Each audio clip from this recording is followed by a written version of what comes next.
Today we're going to be tying an inchworm in a size 14 with a 3.8 mil bead. This is a really good attractor pattern for me in either real muddy water or deep water. So what we're going to do is we're going to start our thread on. We're going to try to lock that bead in place. With it being a 3.8 mil bead, you've got to put some good thread wraps right behind that bead. So once we get that set in there, we're going to run our thread down our shank a little bit. We're going to trim our tag.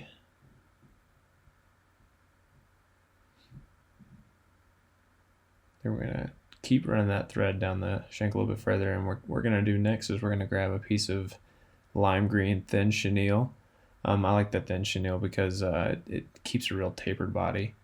And we are going to tie this in with a couple loose thread wraps and then really try to tighten it down. And it really doesn't matter how tight you get it because it all just looks the same anyways. So once you get that kind of back towards the hook bend, you want to run your thread back up towards the front, and we're going to wrap the actual shank in this chenille just to give it that real nice bright green look. And then I'm going to lock that chenille in with a few wraps. And a couple behind it too, just to make sure it's locked. And trim it.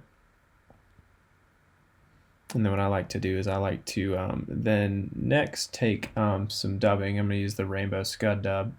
I use this on a lot of my flies. And you're going to take a pretty good pinch of this, and you're going to want to form your dubbing noodle. It doesn't have to be super tight, so it keeps it buggy. And we're going to wrap that in. Then grab your whip finish tool. Tie it off. Tighten your knot. Trim that, and you should be good to go. And that right there is what I would call an inchworm.